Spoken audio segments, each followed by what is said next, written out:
Welcome to the Made in Maine podcast, where we dive headfirst to discuss difficult topics, core principles, and the creativity behind the thriving Made in Maine community. We invite you to tune in whether you're a skeptic, on the fence, or have many years designing and creating Maine-made products. Join us as we grow together and continue to put Maine on the map with the Made in Maine podcast.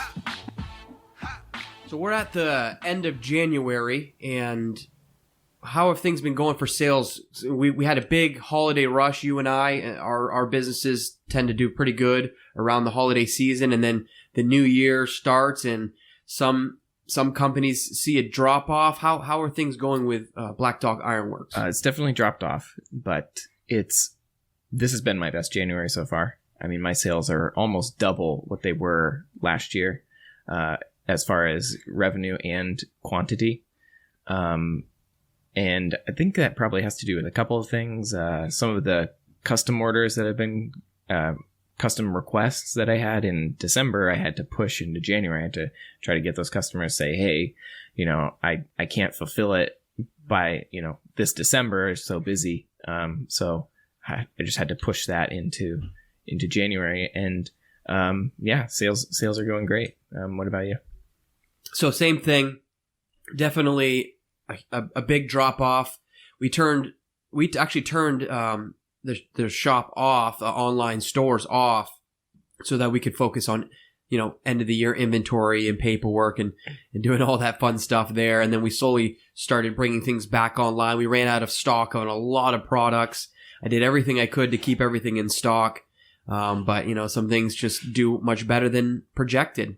Sure. And so things slowly start to kind of pick back up over the weeks in January, where now, we just put a whoopie pie sale. We got a whoopie pie sale going on, and that's taking off. People are starting to come back to boxofmaine.com. They're starting to go back on there and start shopping.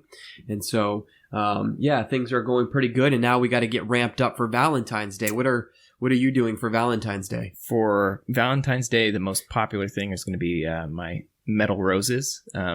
So been working on stocking some of those up. They take a while to make. They do, yeah. They're pretty tedious. I mean, I'm literally using a torch to bend each petal of the rose into shape.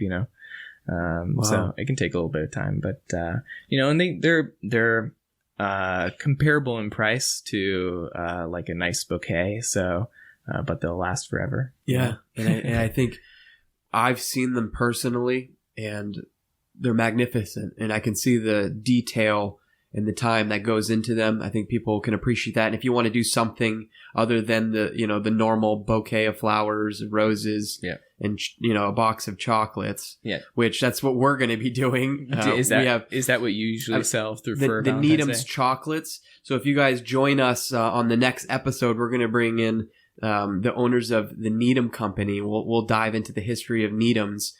But the Needham's chocolates do really good for us around this time of the year. Obviously, the whoopie pies, anything chocolate does pretty good. Yep. And we may even create a Valentine's Day box. I don't know yet. That's great.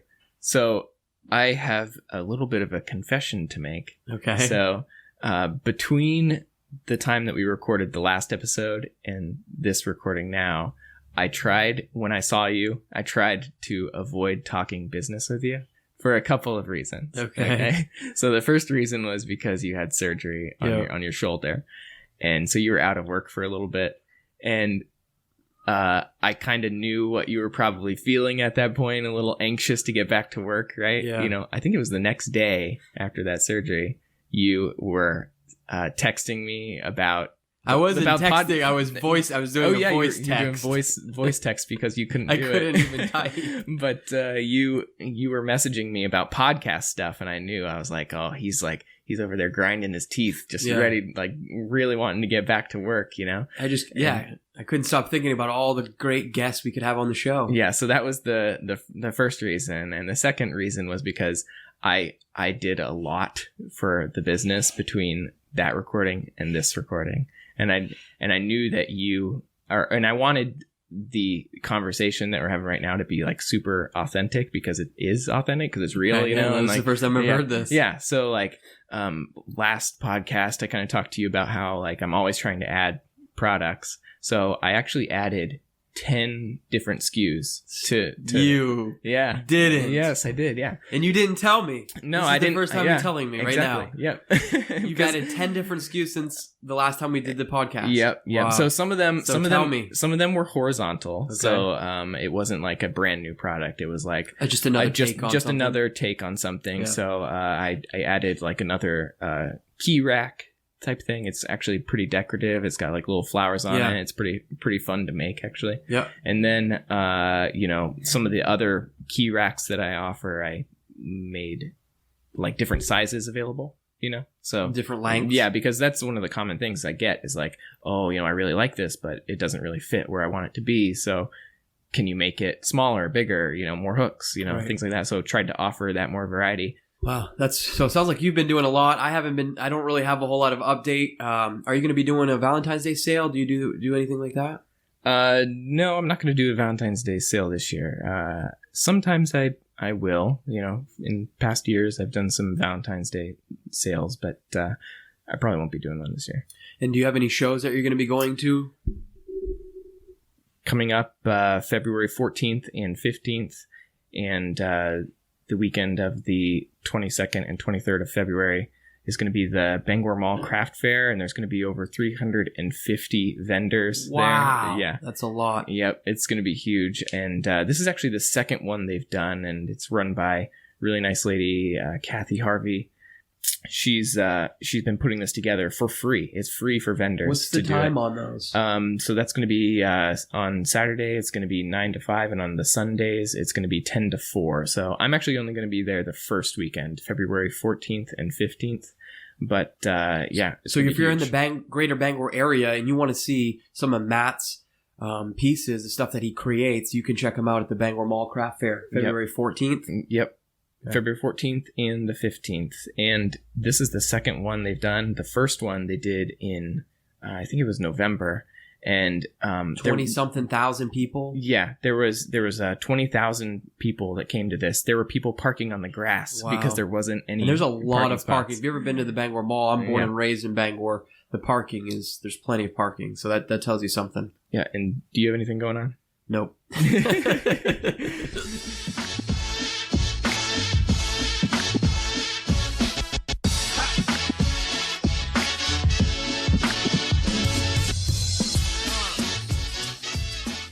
Today on the show, we have Roger and Sarah Busby. They're coming all the way from Millinocket, Maine, and their company is called Mainely Coffee.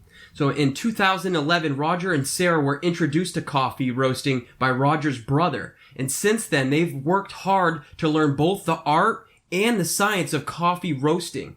Seeing a lack of great coffee in the greater Katahdin region, they have decided to take that experience and find a micro coffee roastery in the town of Millinocket, Maine. So Mainly Coffee, they deal exclusively in specialty coffee, and each variety they roast is carefully selected and roasted by hand in small batches to bring out the unique characteristics of that particular coffee. Now we have some Mainly Coffee here. They brought us their cold brew kit called the Ice Cave. It's a special blend to be enjoyed cold. It's a dark roast, rich and smooth body with notes of vanilla and wild berries and cream. And they brought some Mainly tea, some Cascara chai. Keep listening and figure out how to enter into that giveaway at the end of the show. And we have Roger and Sarah here. I want to say hello. Thank you for coming to the Made in Maine podcast. Yeah, thanks for having us.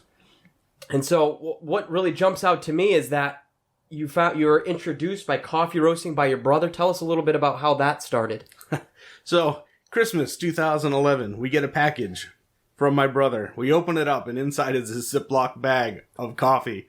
And I'm immediately like, dude, if you're so hard up that you got to split bags of coffee between the family, like, you could have just saved yourself the trouble. Yeah. And he's like, no, that's not what I did, you idiot. I roasted it myself. And I was like, oh, that's really cool. And so he sends me an email with the information on the machine that he bought and he was using to do it. And I looked it up and went, there's no way I'm spending, $1,000 on something that sits on my countertop. So being from Millinocket, I did what everybody does. I get on YouTube and found other ways to do it. And so we ordered some beans from a place called Sweet Maria's, which he did recommend. and then went to a thrift store and bought a cheap popcorn popper, air popper, and we started learning it from there. And so you started with a popcorn popper? Popcorn popper. All right. So now what are you using? Now we're using a single pass fluid bed roaster, which is like sometimes called just an air roaster. It's basically a really large popcorn popper. But instead of doing like a third of a cup at a time, we can do 4 kilograms. So Wow. What's the importance of that? It has to roast. Is that what the popcorn popper does with it? Yeah, the popcorn popper heats up the seeds. You've got to be careful because what we think of as a coffee bean is a cherry pit, seed. You don't want to bake it. It has to actually roast. So you have to get those higher temperatures, and it can't take too long to get to them, or else it just won't turn out right. So what's the difference between the roaster that you have and maybe some other types of roasters? You said yours is a water bed. No, fluid bed. Fluid bed. Fluid bed. Yeah. So air is going up through it. So in ours, fresh air is brought in from outside. It passes through an all-electric element. It's heated up to, 500-600 degrees, depending on, where we are in a roast. Passes through the beans once, takes the chaff with it, and then is expelled out. And so we find that we end up with a very smooth coffee as compared to a drum roaster, which is what most coffee roasters use. And that's what, if you're looking on Instagram, that's what you're going to see. It's the big machine. It's got the big drum on the outside with the arms in it. And those, usually they are propane or natural gas powered. The better ones will burn that fuel more efficiently, but there's always that chance of introducing nitrogen sulfide into the beans. What does that do? It just gives it an off flavor. Okay. The other thing is that, of course, as coffee roasts, it's off-gassing constantly just as part of that process. And you have all that air that's just sitting inside that drum roaster. So, coffee will off-gas it and then reabsorb it. Okay. Yeah. The other thing is that there's a large stainless steel or cast iron drum inside those. That's why they're called a drum roaster. That they have to heat up. And so when they're trying to change temperature, when they're working on, their roasting profile, Sure. your temperatures at different times. Sure. There's a much longer time to adjust that temp. Yep. Up or down, it doesn't matter, just because of It's holding that heat. it's holding that heat. Well, you would know. Yeah. Exactly. With ours, we don't have that problem, so we can adjust our temperatures very, very quickly. And do different coffee beans require different temperatures? Yes. Oh yeah. Yeah, coffee is extremely complex. We liken it to, wine. Wine is very complex, and depending on where it was grown and how it was processed will depend on, what you get in the end. Coffee is 20 times more chemically complex than wine and deals with all the same variables. Yes. So you can have coffee grown on the same mountain in this, and have very different outcomes depending on the elevation. And the variety that's being grown. So is there any way that you control for that? Yeah, we control it with okay. With temperature and then also airflow. Sure. Okay. I was just wondering about like where they're grown. You said that it could change depending on where it's grown, or like on the same mountain it could vary. So if there's any way to control it for that, Of course, that's up to the farmers, but sure. A lot of it's elevation. Like the higher up a mountain you go, the denser the beans are going to be. Interesting. So where are the beans coming from? Right. The beans are grown within 20 degrees of the equator. So a lot of people are familiar with Colombian. A third of the world's coffee is actually grown in Brazil. And then, of course, there's other Central South American countries, Indonesia, even in India, and China is starting to experiment. They've got a few areas that can grow it. Kona coffee, the Caribbean grows some. Africa. Yeah. You get Rwandans. They're really all over the place. Yes. It sounds like you take that 20-degree band on either side of the equator and go all the way around, and if there's mountains, there's probably coffee being grown. Mm-hmm. Just because it's one of those. So how did you decide where to source your particular coffees from? Taste. A lot of times we'll get they order like samples, or they'll send us samples. They'll give us like a profile of what their tasters tested, and then we get them and test them ourselves. It's called cupping. Sure. and we actually find out which ones, does it have the quality that we want? Right. Does it have the flavor we want? Can we mix it with other coffees? Can we make blends out of it? It's Yeah, I have a question about blends. How are blends created? Oh, With a There's lot of trial and error. Yeah. A lot of trial and error. What actually creates the blend? Is it just like the different variety or the where it's coming from creates that particular type of coffee? So a blend is literally taking multiple coffees from very different places and then putting them together. And there's two different types of blends. There's the what we call a pre-blend, where you're blending it and roasting it all together. And then there's post-blend, where you're roasting two different coffees. In our case, usually to two different roast levels. So we have several. You get like a different types of taste. Is that what? Right. Yeah. Because let's say More of a bold taste, and then maybe a smooth taste and underbody of different notes of different flavors. Right. So like our most popular one is called Roaring Brook. And so we've got a dark roasted Rwandan. And in that Rwandan, we like the flavor. It's very low acid. It's very smooth. And then we pair it with a Guatemalan that's roasted at medium. So it has it actually has a lot of body for a medium roast. Usually your body comes from a darker roast. But it has more subtle notes, because the lighter you roast it, the more of those flavors of the coffee itself, as opposed to the roasting process, are present. And so we took that one, we took the other, we put them together, and it gave us the body we wanted with, that depth of flavor that you get from a medium, but also that smoothness that we get from that darker. And so it ends up giving us a very nice... Yeah, sounds like it's a lot of trial and error, like you said. It is. And do you do any customer feedback? Do you have other people test it, like product testing and stuff, to see kind of what people like the most, or is it YouTube? You do a lot of research on YouTube on certain popular flavors? Or? We don't do any YouTube research. Our roastery is very small. When we started, we only had room for 3 bags of coffee. We eventually figured out a way to shoehorn 3 more in, and then we finally figured out we can get 3 more if we just do this. But our roastery is about the size of the room we're sitting in now. Yeah, really? The whole Wow. thing, yeah. So what we do is, we'll start with what we think will taste good. And then we have a certain number of people that we always go to. And then recently we've started going ahead and doing, putting it out there to a much wider group. We actually did a thing 2 weeks ago on a brand new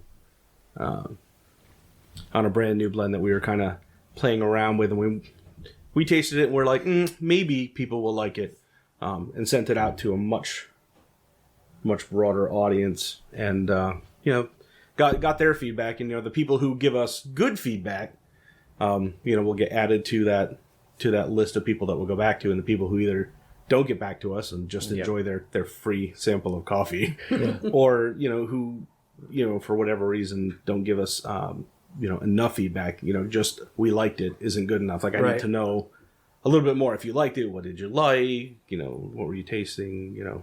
Yeah, we actually brought some here today. We got some new stuff that, fairly new stuff that they just made. It's called the cold brew kit. Now I'm not a cold brew person, but my brother is, and he tells me it's like the strongest coffee. What's the cold brew process? So normally when people think of brewing coffee, you're using hot water over a short period of time. And cold brew is literally the opposite of that. We're going to use cold water over a long period of time. And what happens is that because of the water temperature and the length of time, you are extracting different things from the coffee. So with the hot method, you tend to get the brighter acidities. You tend to get it tends to be a little harsher. It tends to be a little. Are you losing like the nutrients? And... Yeah. You'll keep some of the additional nutrients in the cold brew as well, because what happens is you have all these compounds that break down in heat that you get to retain. So the cold brew, when you pull it out, it tends to be silkier, like a much smoother mouthfeel, a lot bolder. It tends to have a lot more depth of flavor, and very little acid. So it's a nice low acid alternative. So if coffee acid bothers your stomach, a lot of times cold brew will help. I mean, unless... And it's pretty potent, right? The caffeine levels are about the same as a normal cup of coffee? About the same as a normal cup of coffee. People perceive it to be bolder because there's so much more depth of flavor. Yeah. And then it depends on how strong you're brewing it. Ours are set up to be ready to drink. So when you open up a cold brew kit, there are 2 4-ounce filter bags. They're sealed. The coffee's already in there. It's ready to go. You just put it in a half-gallon pitcher, put the water to it, put it in the fridge 8 to 12 hours, so basically overnight. In the morning, pull it out, take the filter bag out, squeeze all the goodness out. Yeah. And then you've got cold brew, and cold brew will keep in the fridge for up to 2 weeks. Wow. So I know that with certain brewing methods, you need to have a certain ground, like a certain grind for the beans. So does this vary from like a typical? Yes. grind? This is a coarser grind. Okay. So, because what we're after, it's going to be sitting in that water a lot longer. So, cold brewing is what's called a full immersion method. So, you want that surface area, as opposed to a hot, like a drip or a pour over, where it needs to be a little bit finer so that the water can't go through quite as quickly. It needs to be able to be there long enough to extract what you want, and not so long that it takes out the stuff you don't. Sure. Yeah, it probably needs that surface area too. For the brewing purposes. So, and we tested this to make sure that it would come out as well as a coarser grind, but at a shorter period of time. Yeah. Excellent. So this is one packaging that we see in front of us here, the cold brew kit. Now you've explained that. It's a fairly larger bag, but I'm guessing, because it holds the filters in there. How's the packaging on? By the way, I love the packaging, by the way. It really jumps out to me. I like the way it looks. Obviously it has the part here where you can smell it, right? Yep. I'm fond of your color palette. Yeah. It's very similar Black to and mine. white. Yeah. So how's the other packaging go? Because obviously you have coffee and you have some tea. We'll jump into that in a little bit. But as far as the coffee goes, what are the sizes you have? What are some of the popular, I keep calling them flavors, but I don't think that's the right term, is Blend. it? Blend. Blends, variety, yeah. Sure. Single origins. There's so many different ways you can put it. Our most popular bags are the 8-ounce and the 16-ounce bags. The cold brew kits come in a 16-ounce bag just because with the filter bags, to get 2 of them in there, it takes that larger bag. We do have 2-ounce bags that, we have certain folks that like to purchase those, including Box of Maine. Yeah, so let's just talk about that real quick. So I met Roger, just a little bit of a sidetrack. I met him at a New England Made show in Portland, Maine. I want to say it was last year. Last year? Yep. And I just was walking around looking for some made in Maine products, because that's what we have at Box of Maine. We have quite a large variety, but I wanted to find coffee beans. I wanted to find a small batch roaster. My brother also introduced me to coffee beans, and I was really blown away at the difference. Were you telling me that by the time they grind them and put them on the shelf, they're pretty much stale for the most part? It'll go stale quickly. The finer you grind it, the quicker it goes. So like your K-cups, by the time they go ahead and seal it inside its thing, that one's gone. That's why when you go to a coffee shop, when they're making espresso, they grind it immediately, because they've got about 30 seconds or so, because they grind it really fine.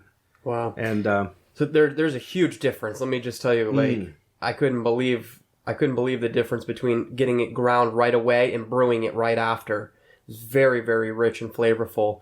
But so I met you at the New England Made show, instantly just kind of connected. I loved your product. I think I sampled some there. Yeah, you were sampling it. We were sampling. And I was like, whoa, this stuff. I mean, by the time I got to you, I needed to pick me up, and it definitely did it. And so we chatted for quite a while. We talked about your products. Now I was looking for some, he's got some pretty catchy names on some of his coffee.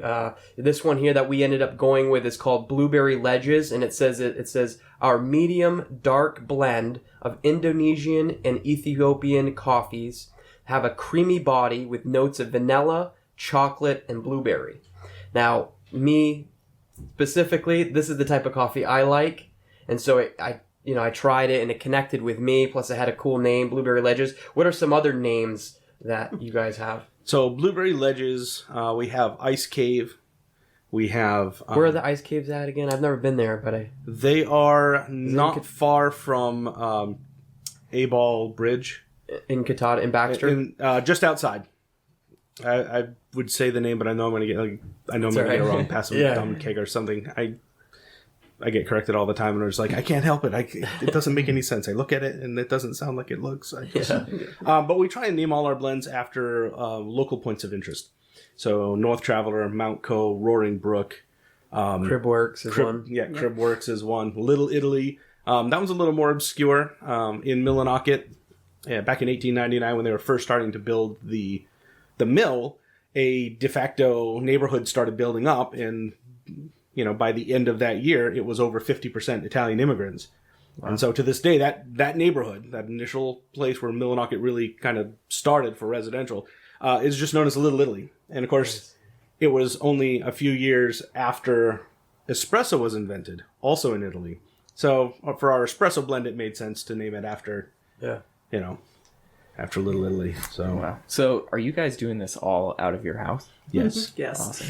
Yes, we're at the point where it is starting to take over the whole downstairs. So we're actually looking at That's where I was. I kind of know the feeling. Yeah. We were gonna just build on, and now we're sitting there looking at it, going, "Geez, I don't know. We could move upstairs. We could just move upstairs, live up there, and then move the packaging into this area and leave the roastery out there. Well, that would give us room for another 3 whole bags of coffee." I completely understand. I don't know if you know my backstory, but I started in my basement. And I took over my whole basement.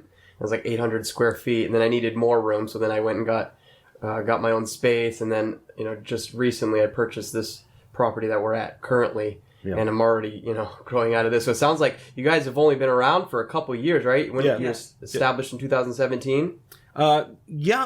Interestingly enough, we initially thought that we would do a subscription box that would have a Maine coffee roaster and then a Maine made product, that was somehow coffee related.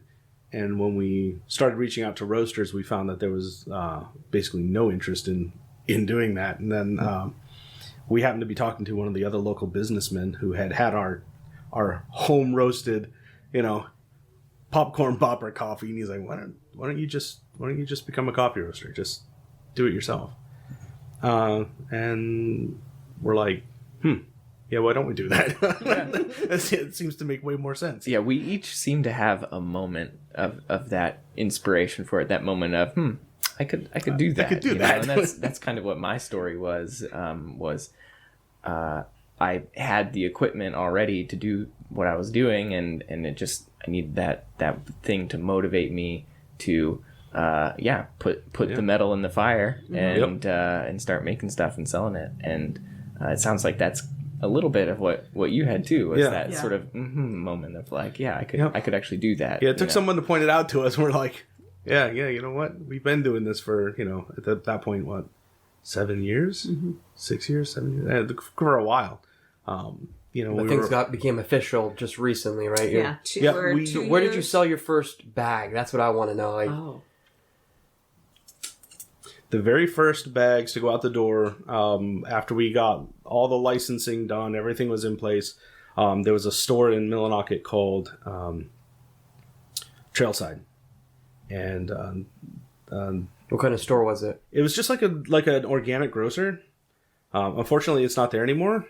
But Sue was the first one to go ahead and say, "Yeah, you know what? I'll take a." She gave you a shot. I'll take a chance on it. That's awesome. Nice. And so she did it, and then another local store, Katahdin General, picked us up, and then slowly started building out from there. That's how it is. Everyone. I don't know if some people have the perception of things just kind of overnight success, but at least from all of us here, it's really a slow growth. You get to that one store next door, and you just keep pushing, you keep grinding, putting in more time. Yep. Has it been quite time consuming? Oh yeah. Yes. Yeah. Part of the impetus is, my wife's been a nurse for over 20 years, and she's ready to not be a nurse anymore. And so this was, part of a way for us to get to a point where she doesn't have to nurse and we can be working together, doing something that we both love. Yep. Yeah. And we've always wanted to be in business together. And we both, he was the one that started the roasting, But then I started really getting into the science of it because I'm a science buff. I mean, I started out was going to be for going to school for a marine biology degree, but then I went into nursing. And so the science of this roasting and doing teas and things is up my alley. So I was like, yeah, let's do this. So do you guys sort of divvy up tasks between you two? Oh yeah. So what's Roger? What do you do? I spend a lot of time in the actual roastery. You know, when she's home, usually we'll roast together. One of us will roast and the other one will log data. But as we've gotten busier, you know, we've had to kind of divvy out. But like, I'll be the one in there roasting. I'll be bagging, you know, that kind of stuff. She handles some of the roasting. She helps bag when we've got like big orders or like, you know, from November, December. Yeah, you know, definitely. I had a decent sized one in there, I think. Oh yeah. 100. One thing I noticed is when I ordered, I think I ordered like 100 bags or something like that. I noticed that they were roasted like the same, like the day after I ordered or something. Like you roasted them really soon after. Yeah, they and were you delivered them quick. Yeah, with a ground order, we'll roast it and then it has to rest at least 24 hours, and then we can grind and package it and bring it down. And of course, you being close enough, you know, we can just pop down and. Yeah. So I think we roasted it Tuesday, or Tuesday evening or Wednesday. Yeah, Tuesday evening, and then Wednesday afternoon, Thursday morning is when we got it all packaged up. You're cranking out quite a few bags, especially in the busy season. Yeah. So you have some places in Millinocket. Where are some other places that people can find your product? Millinocket, the Not So Empty Nest in Bangor carries it. Tiller and Rye in Brewer. Millie's Variety now, Millie's Redemption in Millinocket now carries it. There's quite a few more that carry it during tourist season. So you can get it in Bar Harbor at the Maine store, Acadia Image Arts. Petrie Orchards out in Sweden carries it. Let's see. Do you have any? Holton. Spring Break. Yeah, Spring Break. Maple in Smyrna carries it. We have the County a couple Co-op of stores out in Massachusetts. We have 2 in Massachusetts. Yep. Yeah, we have in Connecticut. Or more in Connecticut. So how are these people? Are they finding you, or are you reaching out to them? They're finding us. You know, we've done a few trade shows, and then word of mouth is starting to spread. You know, we're trying to skirt that line. Like, we want to keep growing, but we don't want to suddenly explode and then be caught flat-footed and not be able to fulfill orders. So it's worked out fairly well. Like, as we've put things in place, you know, we seem to see those stores coming in and slowly growing out. And it's like an organic growth. Yeah. Mm-hmm. Yeah. So you guys probably use social media to do a lot of advertising or outreach and stuff like that. Facebook and Instagram are our 2 major ones. Yeah, me too. I can't figure out Twitter. I've tried, and I'm not like, really a Twitter person. Do you have any online presence as far as like can people buy your stuff off your website? Mm-hmm. Yep. Yeah, you can go to mainlycoffee.com and you can find all the different varieties. A lot of them, we actually offer more on the website than we do through, you know, our retail partners. And that's because the retail partners, you know, they generally find that the named blends are what really sell. So people see North Traveler, they see Roaring Brook, or they see Blueberry Ledges, and that's what they'll purchase. Yeah. And we find that on the website, we're getting more coffee aficionados, and so they're going through and looking through all the single origins, which are just it's the beans by themselves. We didn't blend it with anything else. It's just, here's an Ethiopian Yirgacheffe. Yeah. You know, so are you that's guys, all that's in there. Are you guys shipping internationally? Yes. Awesome. Yeah. But our first one, We about 6 had months ago. about 6 months ago. It was like someone bought it. It was kind of scary. I remember getting my first international. Like, what do I do? It's not the same. as, Yeah. Do you guys face any challenges with international shipping? So far, no. No. Back in the day, before we did this, I actually refurbished old game consoles, and I had more trouble with those. What? Yeah. yeah. That was my first business. Do you know what my first business was? No. It's kind of strange because it was called Mainely Gaming.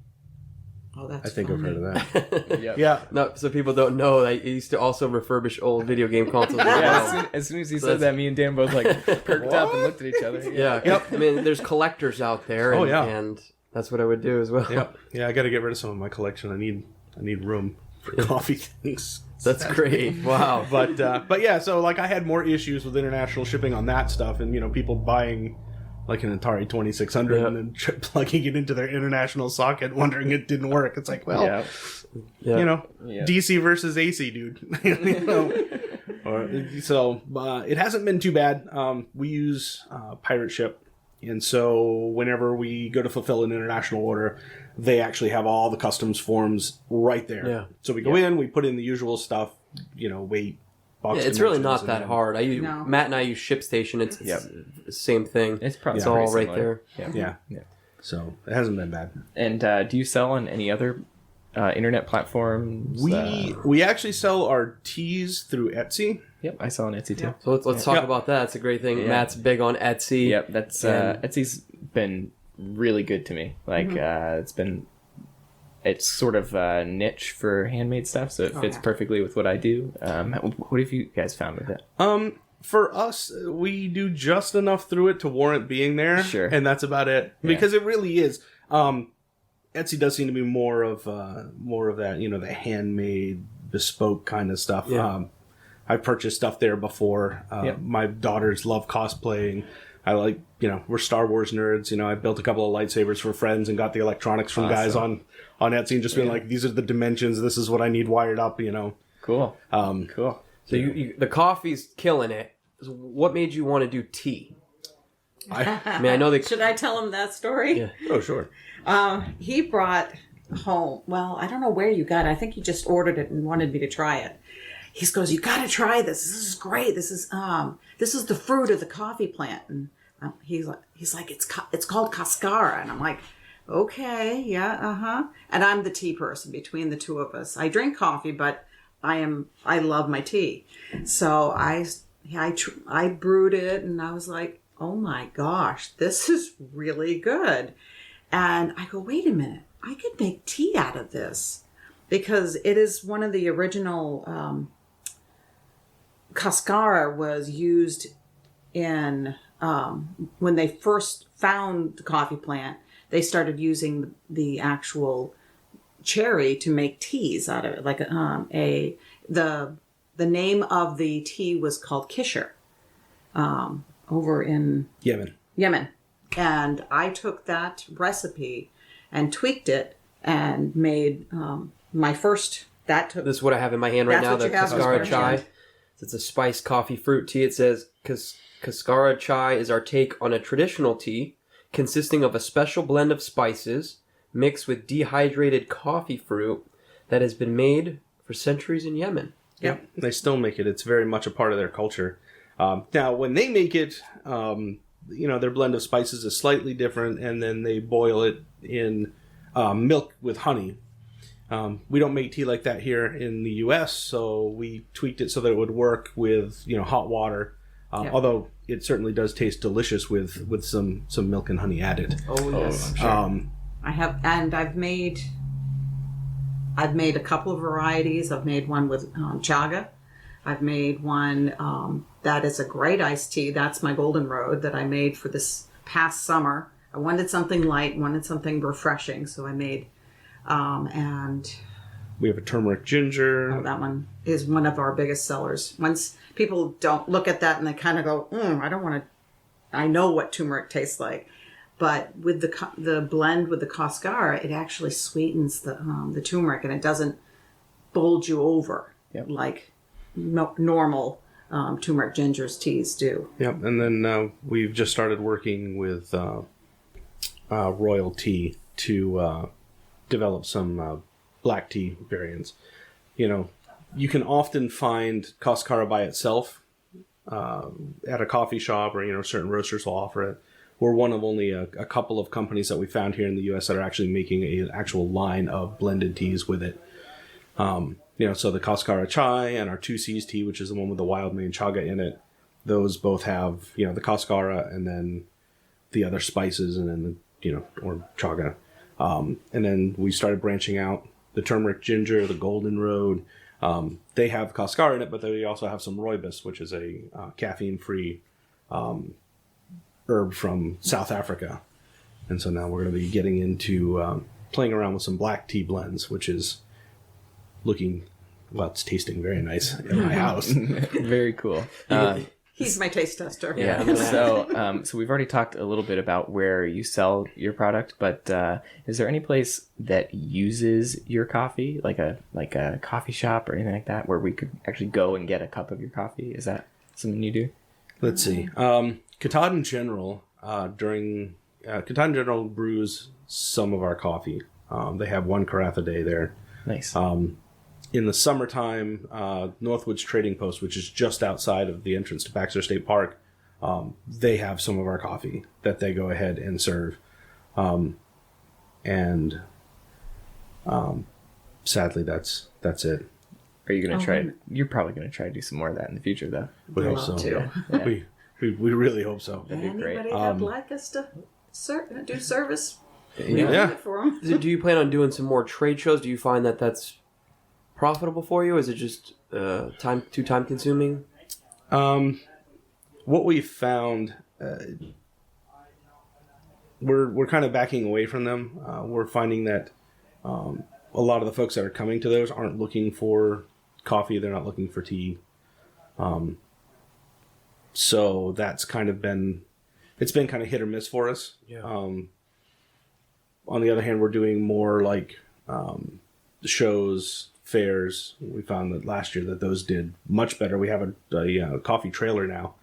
Oh wow! Yeah, So- I think I saw on your Instagram Yeah. that you guys were in Lincoln at some point. And, Yeah, Lincoln. We did the Cumberland Fair last year. cool. Went really well. We did the Booth Bay has a rail. Why can't I think of it? Historic railway. It's kind of like a museum sort of thing. They have like small steam engines, and we did that. That was really cool. Holton. We did Holton, Holton's yeah, we did stuff. Holton Farmers Market. We did the Crown of Maine Balloon Festival last year. They were actually the ones that convinced us to go ahead and get one in the first place. And so that's been really good. So we're looking forward to taking that a few more places this year, and then doing shows where we're selling direct to customers. So we've got like an RV show coming up in March in Connecticut, and those sorts of things. do you have any other shows that you have coming up in the year in the future? We're down RV show in March. Yep. Yeah, I just mentioned that we're going to be at the Mohegan Sun, the Southern New England RV and camping show, and then beyond that, we're putting our applications in for the various fairs. Yep, I'm in the same process. Yeah. So there's nothing hard and firm date wise. We are taking our first Origin trip though. We leave in about 2 weeks. Where are you going? We are going to Costa Rica. Wow. So we're pretty Awesome. excited to be That's visiting huge. some coffee and cocoa plantations. And, When are you going? we leave. Our flight leaves February 11th. Wow. Yeah. So this is a good time to go. Oh, yes. It's the perfect time to go. It's harvest season, so There you we'll get go. to see Yeah. the whole thing going down. We actually get to harvest, pick the berries. Oh, That's awesome. And we actually get to be a part of the harvest. Very cool. That's- So Yeah, it'll be that's really great. neat. Yeah, currently we get all our Cascara from Costa Rica. So, but we're hoping while we're down there to find some very nice, smaller lot coffee that maybe we can find a way to shoehorn it. Just find space for one more bag.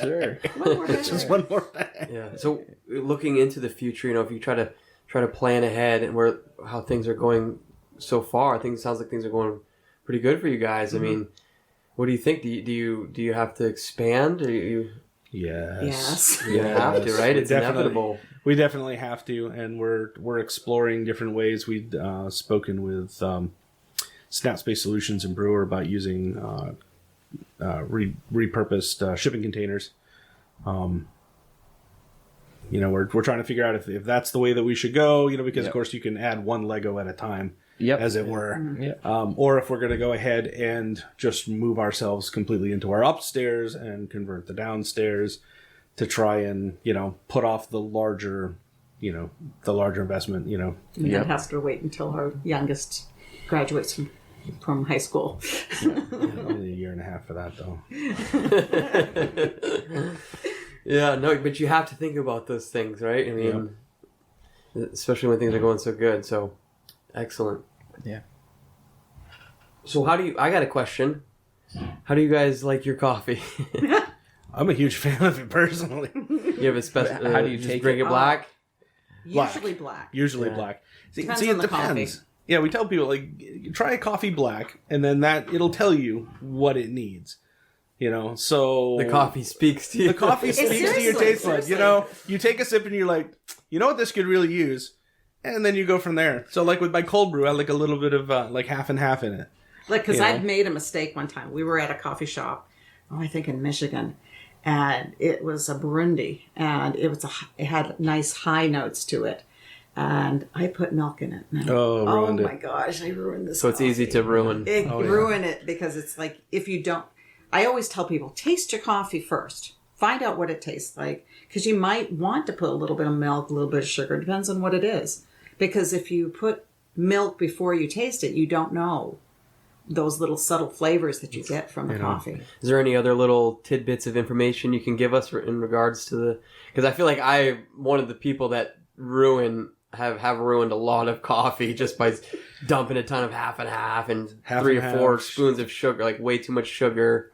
Yeah, and that's what people don't realize is that, coffee is actually 2 to 3 cups a day is actually really good for you if you're drinking it black. If you load it up with creamer Sugar, and all this other stuff, then obviously you lose a lot of that. But when we make our coffee, we like to brew it via French press Okay. or a pour over for ourselves because I like the pour overs because it's a little bit stronger than a French press, and he likes his French press because it's just easy. You just throw I'm it. lazy. So we went camping at Peaks Kenny every year. We go camping at the state parks, and we bring a French press. Yep. So that's how we. And I mean, it's gold. It's a good way to do it. Yeah. That's how I do it every day. Yeah. The biggest thing is invest in a grinder, either a flat burr or conical burr grinder.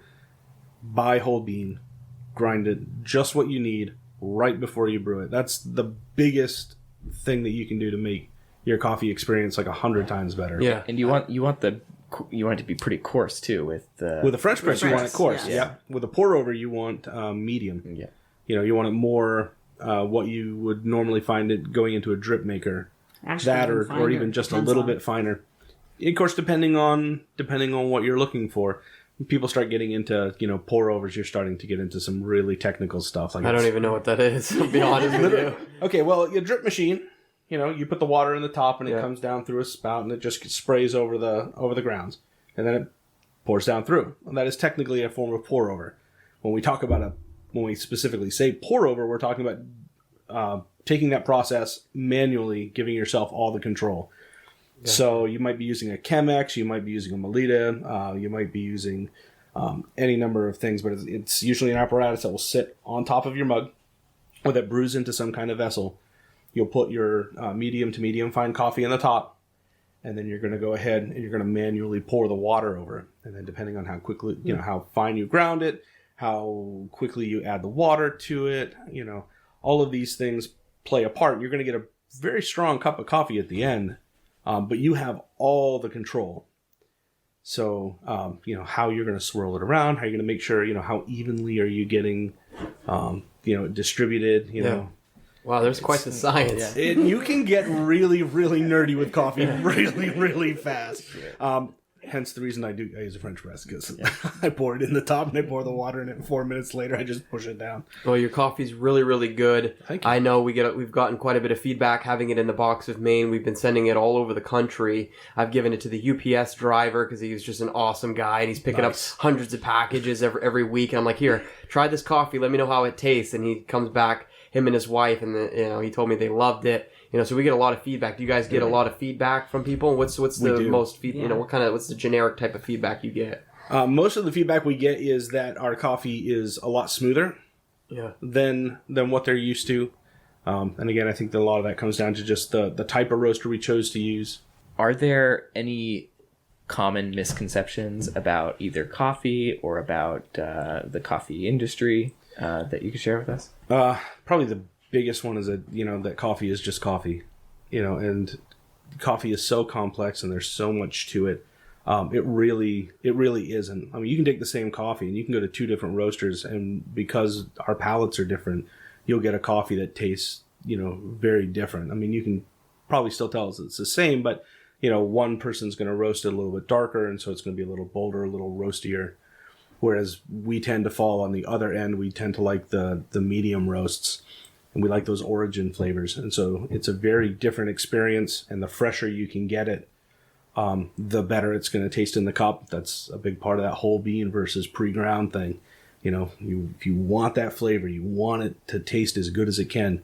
You want to get your beans as close to roast, get them as close to when they were roasted as you can. You order whole bean from us, it usually ships the same day we roast it. That's awesome. And I already talked earlier on in the show when I ordered through you, it was quick. But it was, I get ground just because I did a poll, and it seems most generally the common public like ground. A little bit more of a convenience, but I mean, after listening to this podcast, they may change their mind because the bean is it's fantastic. So bean and ground, is there a huge difference in price there? Obviously, you're spending your time and your labor having to grind it, but it's still pretty comparable though, isn't it?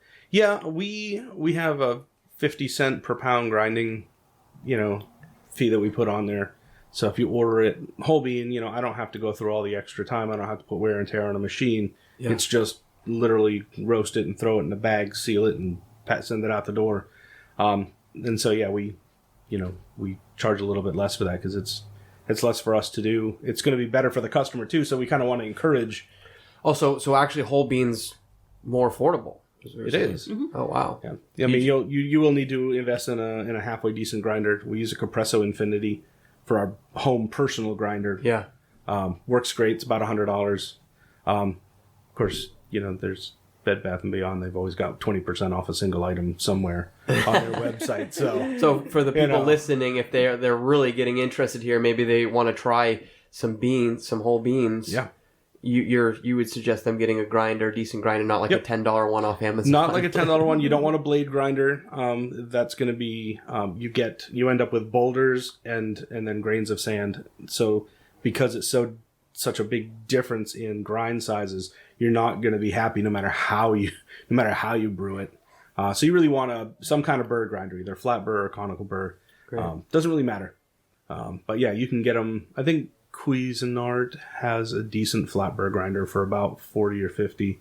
But we found that the Compresso at about 100 is really good. It's fairly quiet. It does the size of the grinds for what you paid is very, very good. And we've gotten good results from everything from our, we have a cheap little espresso machine. Someday we'll upgrade to the big boy status, but for the moment, just something enough so we can test blends in it. Yeah. And it's done well from that all the way through, a drip maker, pour over, French press, even percolators. Although I don't recommend those, but some people like it. So hey, sure. Yeah. Well, thanks guys for coming on the show today. We appreciate you guys making the trip down from Millinocket, Maine. Where can people find Mainely Coffee if they want to? I mean, we know where to find the coffee beans, but as far as social media and stuff, where? Yeah, so Facebook.com/Mainely Coffee, or on the Twitter or Instagram, it's just @MainelyCoffee. So it's really easy to locate. If you just type Mainely Coffee into pretty much any search engine, we pop right up. Sure. And you're at www.mainelycoffee.com. Yep. And that's mainly with an E, so Mainely. Yep, like the state. Yep. Right, but there's no hyphen either. Sure. So we almost did that, and we had a businessman go. No, don't. He shook his head. He's like, don't do that. Thanks so much for taking the drive down from thanks for having us and joining us. Thank you for joining us on the second episode of the Made in Maine podcast. If you'd like to support us, you can do it through Patreon. Patreon is an awesome way for our listeners to support the podcast by paying us for each episode that we put out. If you enjoy the podcast and if you think that we are providing you with something of value, then please consider signing up to give us a couple of bucks. It does cost us money, and right now we're paying for it out of our own pockets. There are 3 tiers on Patreon that you can choose choose from, and some of the tiers come along with some benefits like automatic entry into giveaway contests that we're going to be doing, recognition on each episode, and our highest tier may even receive some free merch from us. Again, thank you to anyone who chooses to support us through Patreon. There's also other ways that you can support us. You can share this episode on social media by leaving us a review either on the podcast app that you are listening on or on our Facebook page. If you leave us a creative review, we may even share it on the next podcast. You can find the Made in Maine podcast at facebook.com/Made in Maine podcast. You can find it on Podbean, TuneIn Radio, and Google Play. And we've also applied to be on iTunes, so keep an eye out for the Made in Maine podcast if you're using iTunes for your podcast listening. Congratulations, guys. You've reached the end of the Made in Maine podcast, episode 2. We got these special giveaways, the cold brew kit and the Cascara chai tea. We want you to head over to our Facebook page, the Made in Maine podcast, and follow the instructions on the post for episode 2.